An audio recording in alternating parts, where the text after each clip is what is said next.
sorry. You cannot enter through the gates. Your life on earth was misspent. Your addiction to alcohol was beyond repentance. Drink, drink, drink. Why, we've married a girl called Sherry. I'm sorry. I'm sorry. You cannot enter the gates either. Another example of a wasted existence on earth. Your continual greed for money ruined your life. Money, money, money. Why, we've married a girl called Penny. Come on, Fanny, let's get out of here.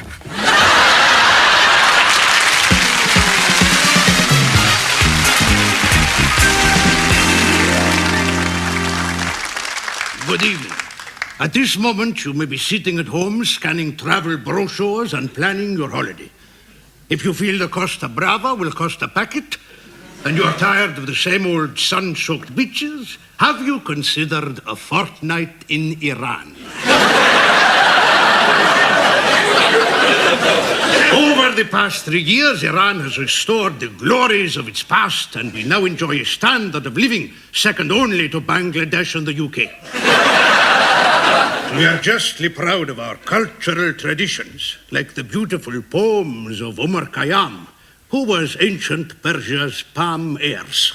The pace of life is leisurely, but if you're young, high-spirited, and want to enjoy a fast time, do visit us during Ramadan, because there's no better time for fasting. I will admit it's not easy, but it's not easy to obey all our laws and very easy to offend against some of our ancient ones. A few do's and don'ts might help to make your holiday in Iran more enjoyable.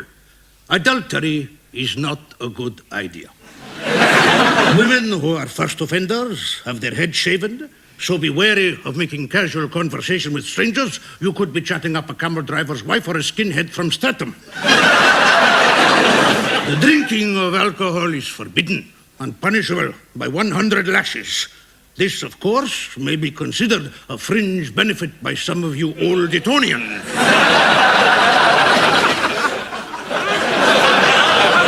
The attitude to drugs is also growing less repressive. Nowadays, on every street corner, you can see people getting stoned.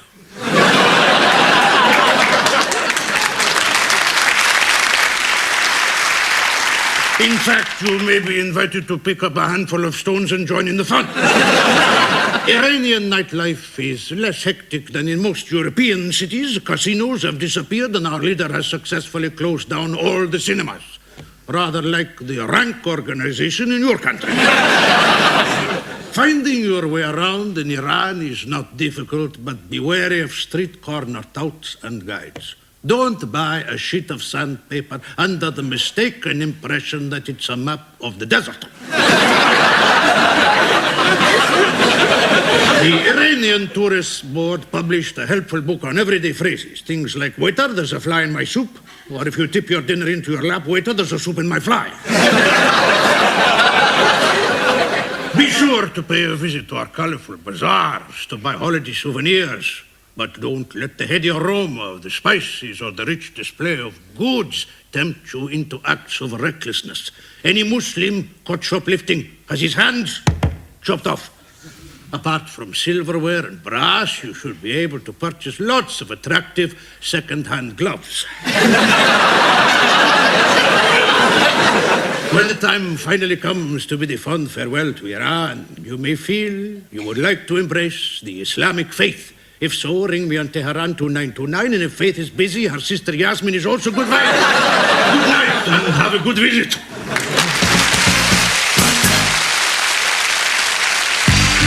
Tomorrow, Satan stalks the suburbs in the twilight world of witchcraft, Highgate Cemetery and the mass appeal of a black mass, devilish rights and wrongs. Karl Marx's tomb, is it a communist plot? Mabel Musket talks to the Sunday Stir about her nightmare orgy.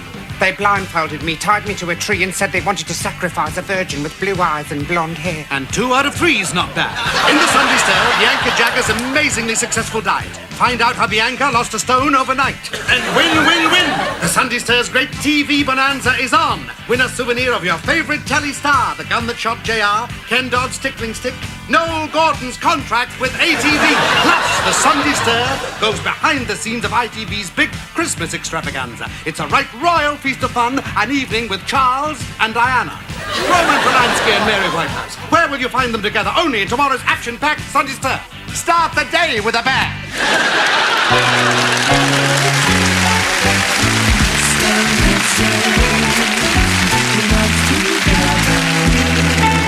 All right, Bert, our lovely hostess, Ginny, is taking you into our soundproof box while I learn some home truths from your wife, Edna. Tonight, it's the turn of Bert and Edna Cooley to try for the jackpot on Mr. and Mrs.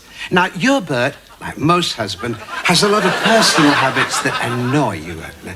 You know, little forgetful things like always leaving the seat up and never flushing properly. But you don't complain because, well, nobody's perfect, are they, love? But which of the following habits do you think would irritate you most? Would it be Bert cutting his toenails in bed? Would it be the nasty way he picks his teeth? Or bearing in mind that Bert's bad breath is strong enough to frighten the birds away, do you think you'd most object to his belching? No, it's his teeth. The way he picks his teeth. Well, there's not much doubt about that one. Now, on to question 2. You and Bert are invited to a party, and Bert gets chatted up by an attractive blonde. Now, would you come and say you're jealous? Would you watch with amusement, knowing that Bert's such a dead loss in bed? There's not much chance of his getting his leg over. Or are you and Bert so incredibly boring that you're never invited to parties anyway? I'd say the last one. So would I. Now, on to question number 3. Now, I know that personal hygiene is not your forte, Edna. I want you to imagine that you're taking a bath. You've locked the bathroom door, you've dozed off in the bath, and left both taps running. Now, would Bert pick up the phone and dial 999? Would he break down the bathroom door? Or does he know that you're a good swimmer and let you get on with it? He'd lift the phone. He'd pick up the phone and dial 999? Now he'd dial the Prudential and claim my life insurance. Very good answer, Edna.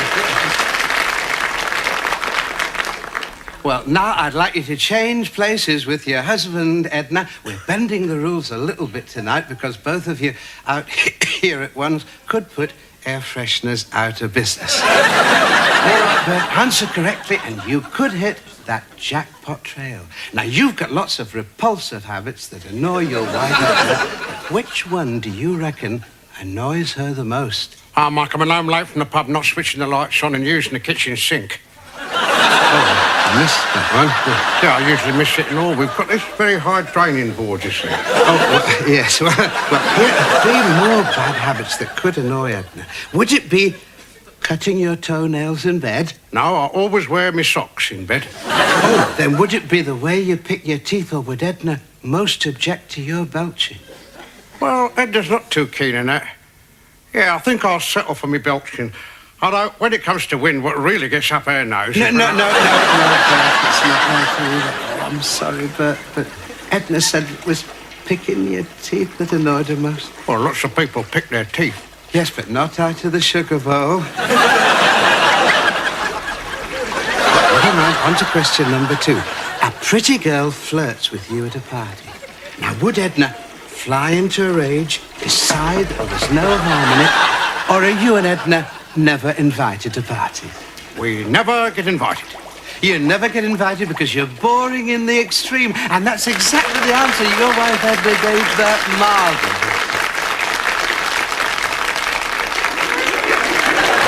Well, now, here we go for 3rd time lucky. Cast your mind back, Bert.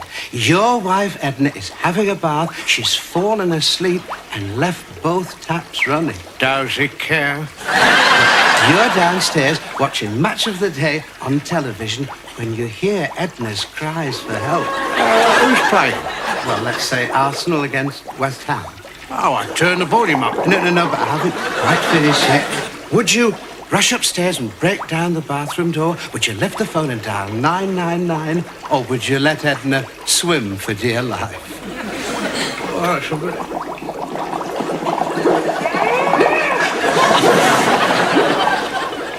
How long did you say I had? Well, it's a tough one, so we'll let you take as long as you like. Right. Well, there's 45 minutes.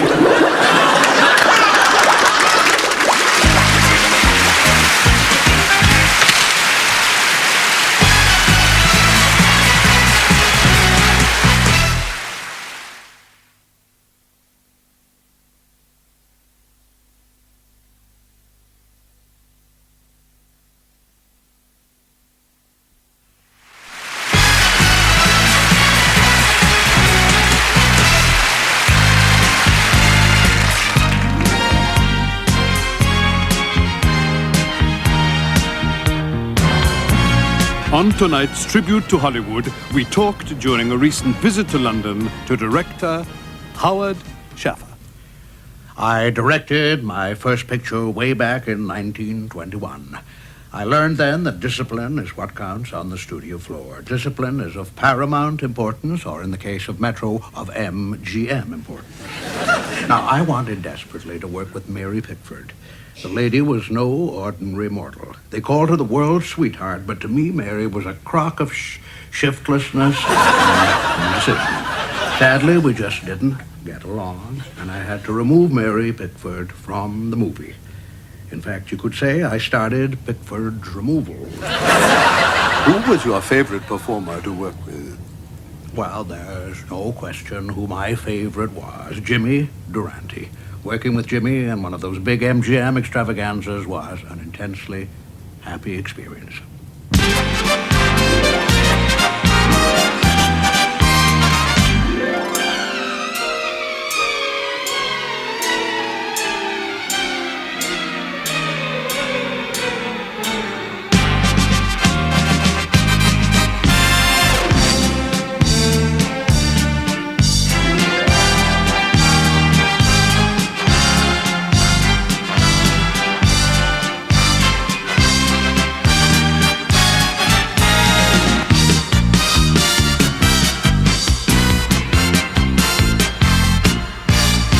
Whenever a icy wind blows, just wrap yourself up with the note. Send all of your furs to the old Eskimos, so long as you got the good note.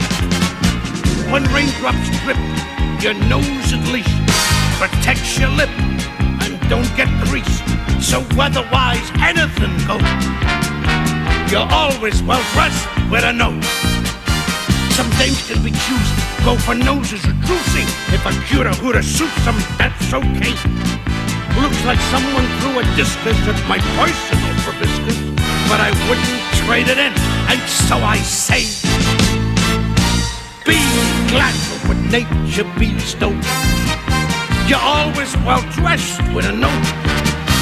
You don't have to write no volumes of prose, so long as you got a good note. May I misquote Miss Gertrude Stein, that dame who wrote the famous line, a nose is a nose is a nose is a... Somebody stop the music. I heard the poetic license, but this is ridiculous. No nose is interminable. Oh, I don't know though. Streisand has a big one. Durante has a big one. Errol Flynn has a big one, but he had a cute little nose. No landlord will ever foreclose. You're always at home with the note. Be it ever so humble or fancy chateau, so long as you got a good note. This life of V, cloud number 9, my nose agrees, it suits us fine. And so here's a toast I propose. You're always well dressed with a nose, don't want no sables. You're always well dressed with the nose, who needs tuxedos? You're always well dressed with a nose.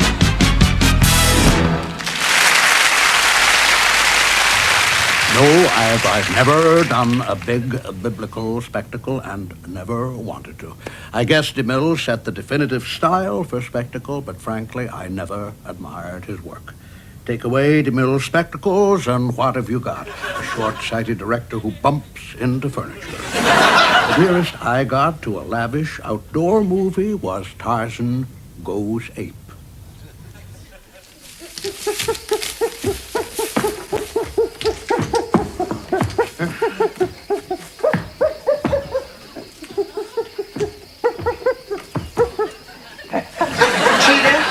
Stop it.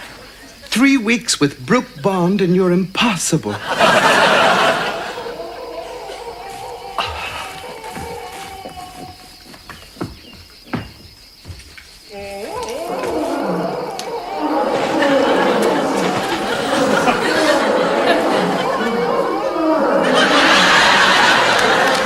Tarzan, real swinger. How'd Jane know Tarzan coming home? I heard it on the grapevine. Me got lovely coconuts. Stop boasting and come inside.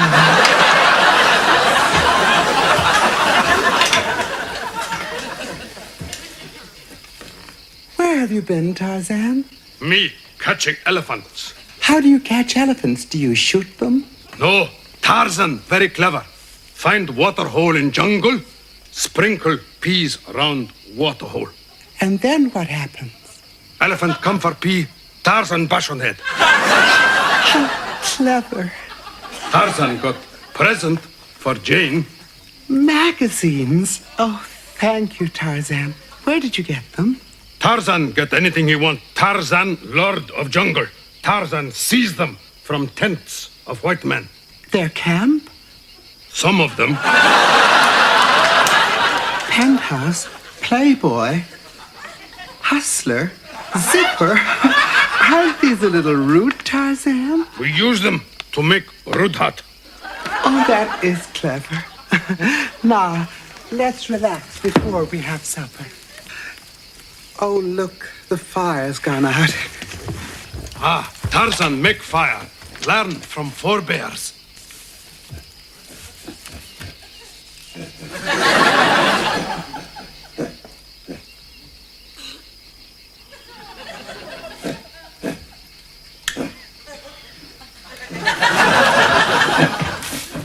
Sometimes I think that one chimp is smarter than 4 bears. Why Jane always cover chest? Because Jane is a white lady, and white ladies do not show their chests. Tarzan show his chest. But ladies and men are built differently, Tarzan. Jane's chest has to stay covered up because my chest is so much bigger than Tarzan. Oh, I don't know, though. Oh, Tarzan, you're hurt. There's a cut on your shoulder. Tarzan fight with fierce creature in jungle. She lie in wait for Tarzan. I think she got my scent. Oh, don't worry. I'll buy you some more. And then what happened? She bare lips, show fangs and snarl. Tarzan defend himself with club. Oh, Tarzan, I do wish you'd try and get along better with Mother.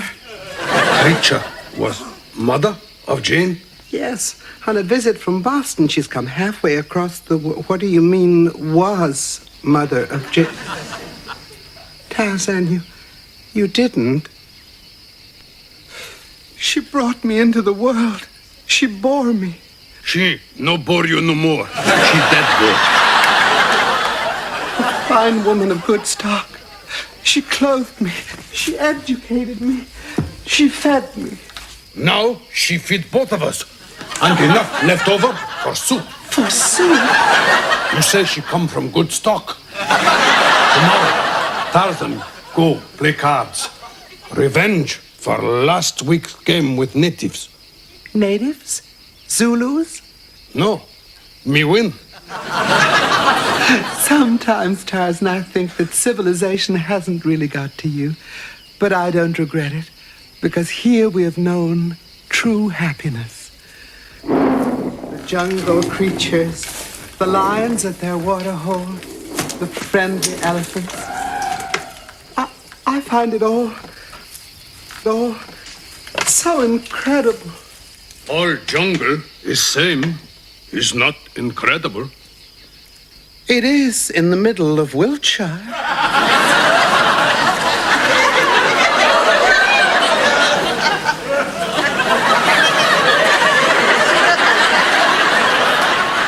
It's a disgrace. They come over here and carry on like they own the place. He can hardly speak English. Oh, acting. Now that's really going back in time. In the mid-30s, I thought my career as a director was finished, so I decided to try acting. I always felt in my guts I could do it, so I played a hunch. Charles Lawton played the rest of Quasimodo. Rumor has it that you were unhappy with your next picture. Which were, oh yes, the Song of a Lush. Yes, I rather hope we wouldn't get into that one.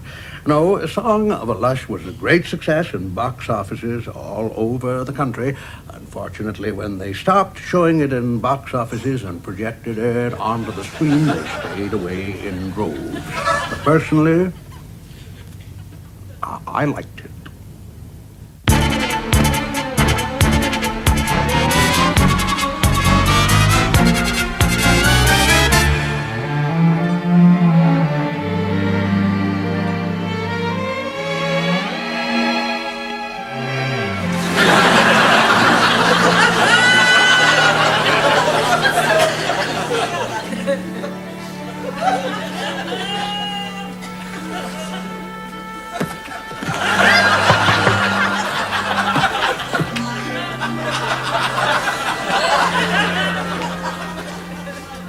Oh, gee, Maisie, are you a sight for sore eyes? Come and sit down. Well, kid, I seen you plastered before, but this is ridiculous. Yes, you was a load of laughs once. A nice, fresh kid with a big singing talent. So what happens? Booze happens is what happens. Give it to me straight, Vida. Straight, huh? Not the tapita juice, the honest truth. What's with the Band-Aid if you're just in here to dry out? I'm on the wagon, Maisie. Honest, I am. Yeah, like I'm Spencer Tracy? I'm not kidding. Haven't you read the papers? Truck hits Vida? Yeah, did you get that truck's number? Mm-hmm. Plaza 7432. Truck Malloy was a load of manhood. Oh, wise up, Vida. When you get to the bottom of that guy, what have you got? A bum. So forget the male element, cut out the drinking, and go back to your career. You think I don't want to? This place is a living hell. I've seen what booze does to people. Last night, some filthy, unshaven, bleary-eyed drunk tried to climb into my bed. Well, why didn't you yell for the night nurse? It was the night nurse. Oh, honest, Maisie. It's just eating me up lying here. Knowing what a raw deal I gave you. So quit feeling sorry for yourself and get a job. Like in the old days. When you was on the road, you tore 'em up. It's too late. I sold my pneumatic drill. You aiming to be the world's #1 meathead. I mean singing vocals. You did it once, you can do it again. Now you take it from one who knows. Think it over and give me a call. So long, Tutankhamun.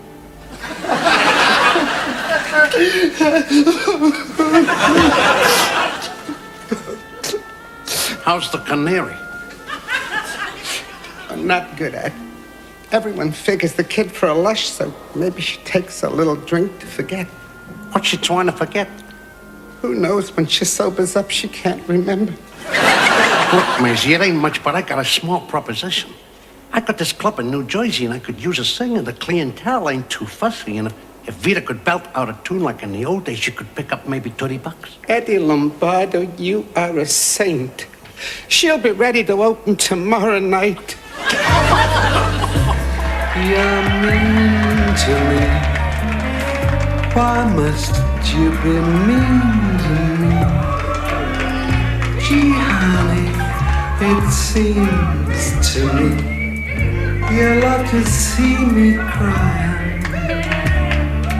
I don't know why I stay home each night when you say that you'll phone. You don't, and I'm left alone, singing the blues and crying. You treat me coldly each day in the year. You always told me whenever somebody is near, it must be great fun to believe me. You shouldn't, 'cause can't you see what you mean to me?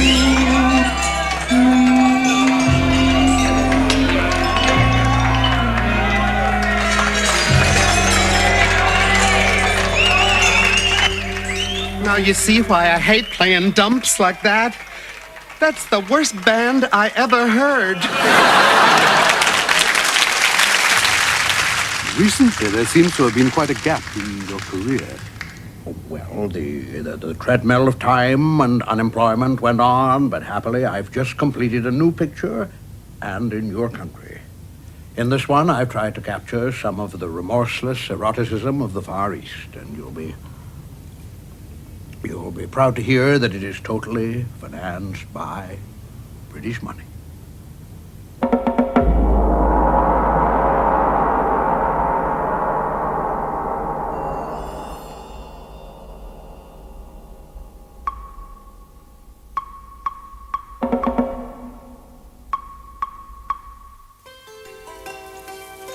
If you've never tasted Chinese food, why not pop into the Golden Dragon, adjacent to this cinema at 110 Balham High Street.